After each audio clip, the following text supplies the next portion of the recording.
Mesdames et messieurs, bonjour. Jean-Michel Pelat, je suis médecin anesthésiste réanimateur spécialisé en médecine de la douleur et je vais vous parler aujourd'hui de l'effet placebo et nocebo.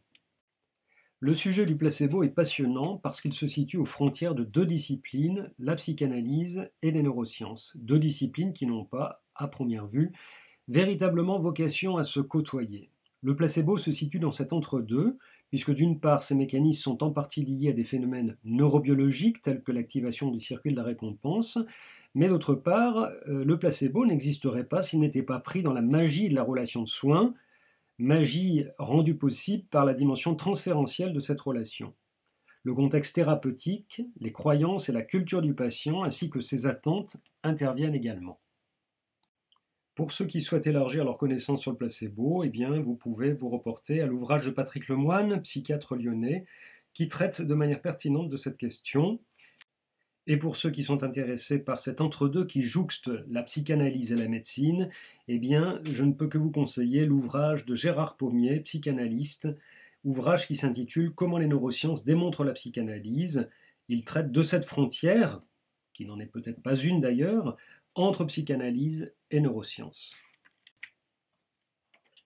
Si vous souhaitez un article scientifique, récent et complet sur le sujet du placebo et du nocebo, eh bien vous pouvez vous reporter à ces deux publications assez récentes. La science médicale, la recherche et l'évidence-based médecine tentent à tout prix d'évacuer la subjectivité des patients. Et c'est bien sûr tant mieux, car cela est nécessaire pour l'objectivité des résultats. Lorsque vous testez l'efficacité d'un antalgique, dans le cadre d'une étude randomisée, en double aveugle, vous évacuez la subjectivité du médecin et bien sûr celle des patients, mais aussi, par voie de conséquence, vous éliminez l'effet placebo, et cela est nécessaire pour garantir la fiabilité des résultats. Mais lorsque nous travaillons auprès de nos patients dans notre pratique clinique courante, eh bien ce n'est pas de la science que nous pratiquons, c'est de la médecine. Le médecin base bien sûr sa pratique sur des référentiels scientifiques, de l'évidence-based médecine, validés scientifiquement, mais il doit également prendre en compte la subjectivité du patient.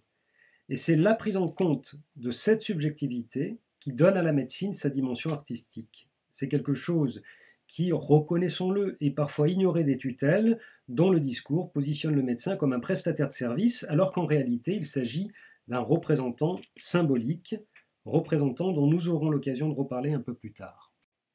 Le placebo a été défini en 1964 par Shapiro, qui était un psychiatre new-yorkais, comme tout procédé thérapeutique donné intentionnellement à un patient pour avoir un effet sur un syndrome ou un symptôme, sans que ce procédé ait objectivement une activité spécifique pour la condition traitée. Ce concept de placebo, défini par Shapiro, peut être élargi à toute procédure thérapeutique, quelle qu'en soit la nature, les médicaments, la chirurgie, un soin physique ou psychologique, à condition que cette procédure soit dénuée d'action spécifique sur la pathologie pour laquelle elle sera prescrite. En fait, il est courant de différencier le placebo de l'effet placebo. Le placebo, c'est un objet thérapeutique qui est dénué d'effets scientifiquement actifs pour le symptôme ou la pathologie traitée. Ils sont classiquement utilisés dans les essais cliniques et ils ne devraient pas, pour des raisons éthiques, sauf exception, être utilisés en pratique clinique. L'effet placebo est quant à lui l'effet clinique développé par un placebo ou un traitement actif, mais un effet qui ne peut être scientifiquement expliqué par cette activité. Cet effet est généré par des processus neurophysiologiques induits par le contexte de la relation de soins et l'économie subjective du patient. Contrairement au placebo, en tant qu'objet thérapeutique, l'effet placebo est utilisable pour n'importe quel acte thérapeutique en pratique clinique courante. En fait, il faut comprendre que lorsque l'on délivre un traitement actif pour une pathologie, l'effet thérapeutique réel correspond à l'association entre l'effet pharmacologique ou physique scientifiquement établi et l'effet placebo qui, lui, est variable en fonction du patient, du médecin et du contexte de la relation de soins. C'est donc la somme entre ces deux effets qui permet d'obtenir l'effet thérapeutique qui n'est donc pas limité à l'action pharmacologique du traitement. Je vous propose maintenant d'aborder très sommairement les mécanismes neurobiologiques à l'origine de l'effet placebo. Il faut savoir que pour développer cet effet, notre cerveau met en jeu le circuit de la récompense. Cela a été observé dans de nombreuses études expérimentales, en particulier dans le domaine de la douleur et de la maladie de Parkinson. Il semblerait que les attentes du patient jouent un rôle primordial dans l'effet placebo. Ainsi, les attentes déclencheraient une activation des neurones dopaminergiques tegmentaux ou préfrontaux qui projettent vers le striatum dorsal et ventral. Dans la phase de l'attente, avant la récompense, il y a de l'incertitude, et cette incertitude se traduit par une activation dopaminergique soutenue. Une suggestion verbale positive, évoquant la possibilité d'une récompense, qui dans le cas de l'administration d'un placebo est représentée par le bénéfice thérapeutique, eh bien cette suggestion peut activer certains neurones corticaux qui ainsi deviennent actifs. Ces cellules envoient des signaux directs, glutamatergiques excitateurs vers les corps cellulaires dopaminergiques, ainsi que des signaux indirects inhibiteurs médiés par l'acide gamma-aminobutyrique. La combinaison de ces signaux, arrivant au niveau des neurones dopaminergiques, via ces voies directes et indirectes, contribue à la probabilité d'activation tonique du circuit de la récompense. L'imagerie fonctionnelle a permis de confirmer cette implication du circuit de la récompense dans l'analgésie placebo. Les patients ayant un système de récompense dopaminergique réactif seraient de bons répondeurs au placebo. Il semblerait donc que la dopamine et les opioïdes endogènes soient libérés dans le noyau accumbens après administration d'un placebo, ce qui indique que ces deux neurotransmetteurs jouent un rôle clé fondamental dans la modulation de l'effet placebo. Un grand pas a été franchi dans la compréhension des mécanismes du placebo lorsqu'il a été suggéré que l'analgésie en lien avec cet effet était médiée par les opioïdes endogènes. Cette hypothèse a été confirmée par la suite par d'autres études.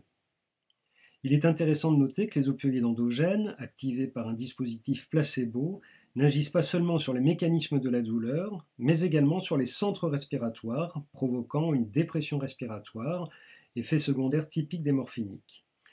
Rassurons-nous, c'est un effet qui reste discret et qui ne justifie en aucun cas une ventilation artificielle. Les Italiens ont beaucoup travaillé sur le placebo, ils ont publié différentes études. Citons celle d'Amanzio, publiée dans Pain en 2001, étude qui fait encore référence dans le domaine. Cette étude a étudié l'effet placebo chez les volontaires sains, soumis à un modèle de douleur ischémique du bras. Ces douleurs étaient traitées dans l'étude par un INS, le kétorolac, et l'injection de l'anti-inflammatoire se faisait soit en injection ouverte, c'est-à-dire que les patients étaient au courant de l'injection de l'antalgique, soit à leur insu. Lorsque l'injection était réalisée à l'insu des patients, eh bien, les chercheurs observaient un certain effet antalgique, qui était donc mesuré, et ensuite les auteurs reproduisaient l'expérience sur d'autres volontaires, mais cette fois-ci en injection ouverte. Dans ce dernier groupe, eh bien, l'intensité du soulagement était significativement plus importante que dans celui des volontaires ayant reçu l'INS à leur insu. Ce qui est particulièrement intéressant dans ce travail, c'est que les chercheurs ont d'autre part démontré que l'association de naloxone, qui vous le savez est un antagoniste des récepteurs morphiniques, eh bien l'association de naloxone à l'anti-inflammatoire, lorsque l'injection était réalisée de manière ouverte, c'est-à-dire que les volontaires étaient au courant de l'injection de l'antalgique, eh bien dans ce groupe, les auteurs ont montré que la réponse antalgique devenait comparable à celle des volontaires du groupe ayant reçu l'antalgique à leur insu.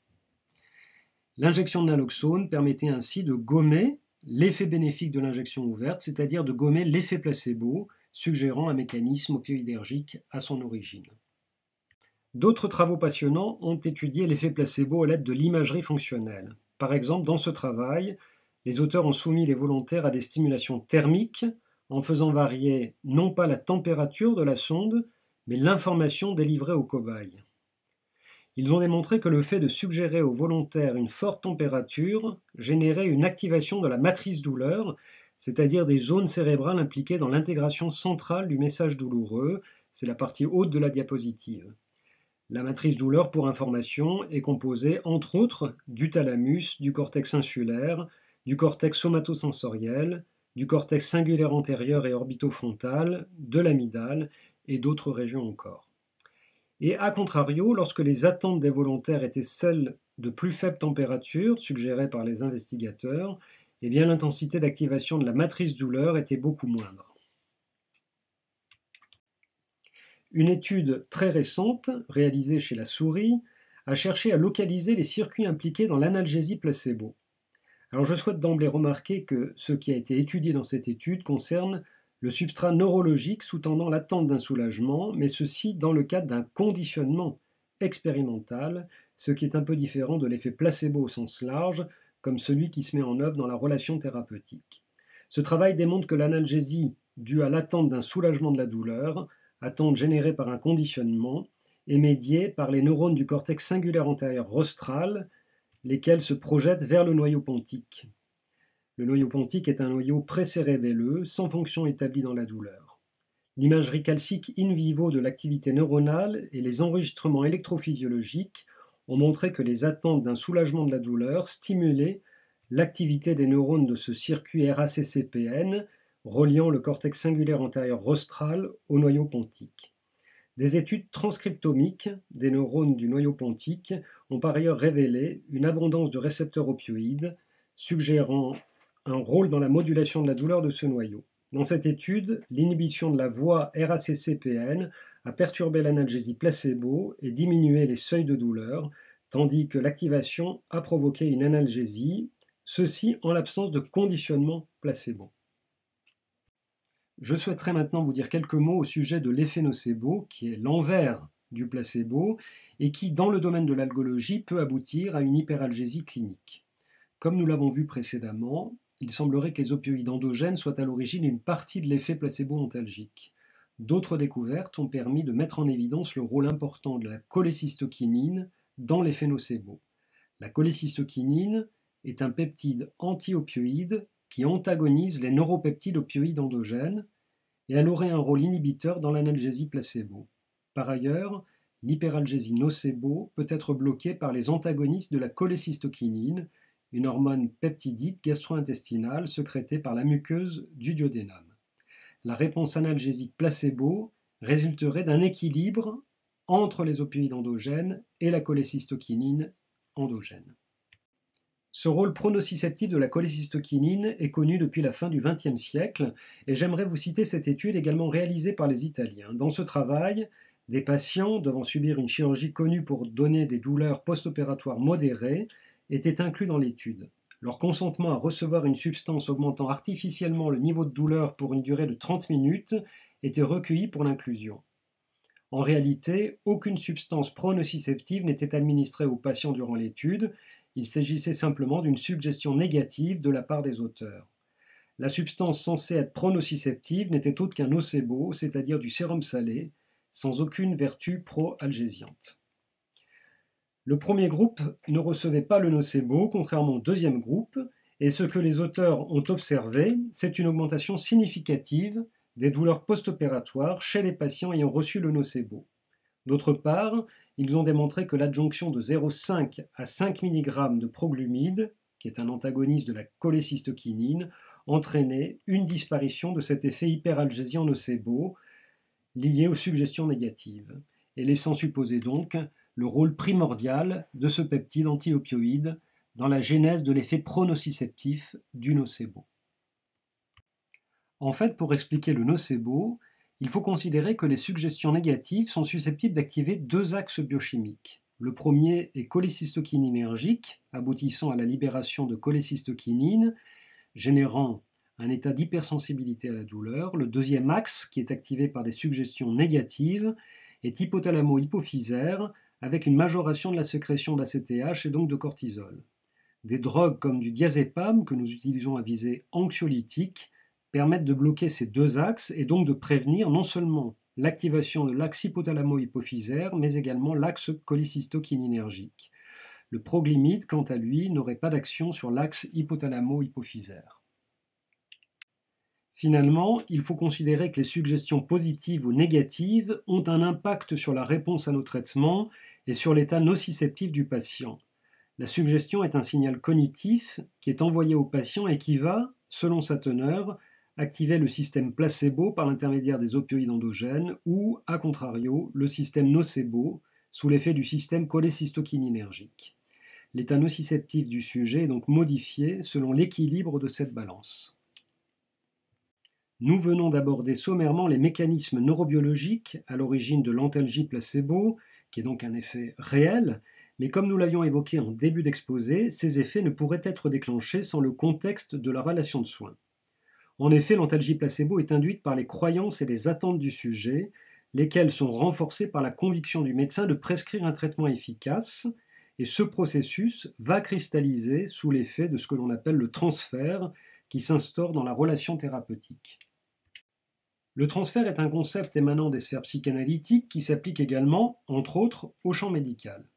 Il peut être défini assez simplement comme quelque chose qui s'anime inconsciemment dans la relation de soins, dès lors que celle-ci est organisée à partir d'une disparité symbolique des places, laquelle implique que le médecin soit considéré par le patient comme un sujet détenteur d'un savoir. Bien que l'on puisse espérer légitimement son existence pleine et entière, eh bien ce n'est pas le savoir réel qui détermine le transfert, mais plutôt le savoir que le patient attribue supposément et inconsciemment au médecin. Ce qui vient s'agiter dans la relation thérapeutique fait référence à une antériorité primordiale, c'est-à-dire au lien du sujet avec les figures parentales qui ont supporté ses premières demandes d'amour et qui sont actualisées à l'occasion du phénomène transférentiel. L'effet placebo s'échafaude à partir de ce lien singulier et des signaux cognitifs que le thérapeute, représentant symbolique d'un savoir, délivre à son patient. Citons Jacques Lacan qui disait, à l'occasion d'une table ronde au Collège de médecine en 1966, je le cite, « Au bout de cette demande, la fonction du rapport au sujet supposé savoir révèle ce que nous appelons le transfert, dans la mesure où plus que jamais la science a la parole, plus que jamais se supporte ce mythe du sujet supposé savoir, et c'est cela qui permet l'existence du phénomène de transfert en tant qu'il renvoie au plus primitif, au plus enraciné du désir de savoir. » Fin de la citation. Comme nous l'avons vu précédemment, les attentes du patient vis-à-vis du traitement reçu, c'est-à-dire son désir de soulagement, optimisent largement l'antalgie placebo. Il est à noter que le placebo serait plus puissant en douleur aiguë qu'en douleur chronique.